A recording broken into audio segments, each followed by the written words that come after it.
Mr. Gimenez, you're recognized for 5 minutes. Thank you, Mr. Chairman. In the National Defense Strategy, is there anywhere it says that that the United States can't use force against narco-terrorists that have been killing hundreds of thousands of people? Congressman, I think to the contrary, it says that specifically. Just want to make sure. Okay. And in the National Defense Strategies, it also say that the United States cannot use force against the leading state state sponsor of terrorism before they get a nuclear weapon. Does it say anywhere that we can't? Again, sir, to the contrary. Okay. Also, you know, my colleagues on the other side are really concerned about cost. So let's get down to cost. What's the value of an American life? Priceless. I would say. Well, how much money should we spend to save an American life? I think. How much money should we spend to save, let's say, 10,000 lives, 100,000 lives, 1 million lives? How much money? I mean, do you guys have that?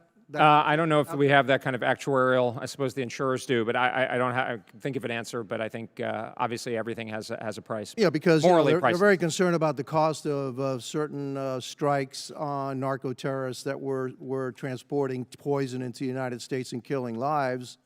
I guess there must be some kind of metric here that, you know, how much is that worth, okay? So do you have that at all? I mean, I think we can get a sense of the cost. One thing that's important to bear in mind on the question of cost is, as the President has pointed out, those forces are going to be active somewhere. And I think what we're saying is we're not going to solve every problem with to hammer everything as a nail. That's not the issue here.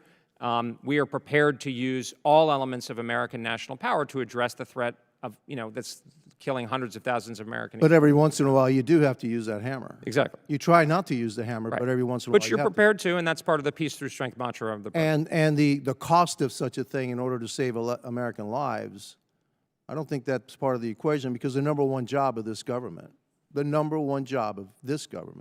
and any government actually, is to protect its citizens. Yeah, I agree, absolutely. We got to be, and that's putting regular Americans' interests first, and their protection, their security is what this strategy is all about, and what the President's agenda is all about. You know, that being said, I want to move on to something else. By the way, I agree with a lot of my colleagues that we are not strong enough with Russia against Ukraine. I'm a big supporter of Ukraine, and in order to stop our adversary, especially our number two adversary in his tracks, I think we need to help Ukraine more. And deny Russia what it wanted to do, because you want to deny aggression. And if they somehow gain by this act of aggression, then you're just incentivizing further aggression. And so by helping Ukraine, you're actually showing peace through strength. Well, sir, if I could address that, I mean, under the President's leadership, we are helping Ukraine. I was trying to lay it out a little bit. We've set up this Pearl Initiative, and the Europeans are stepping up, and we're seeing that. When I was in the UDCG last month, we saw very vividly European leadership on providing air defense capabilities. And that's, so in a sense, the model is actually working, and that will contribute not only towards peace, but to a lasting... But we should be unambiguous in who we back and who the bad guy is. We should be unambiguous in that, because I know who the bad guy is, all right? And we should say that very clearly.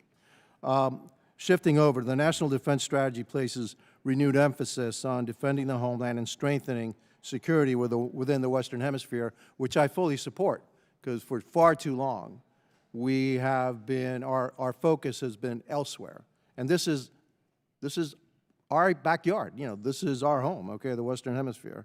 Given the growing military and intelligence presence of China and Russia in the region, what steps is the Department taking to counter the malign influence and security threats emanating from authoritarian regimes, such as the regime in Cuba, and frankly, the regime that's still in Venezuela?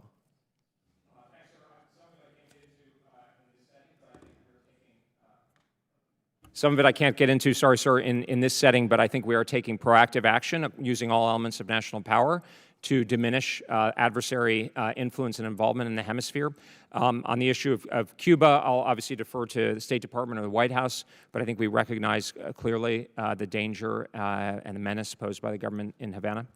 Well, I also think that the government that's still in Venezuela, it's the interim dictator, now the interim president, is also continues to pose a threat to the United States. No matter how they are cooperating with us now, they're just waiting us out. Thank you, and I yield back.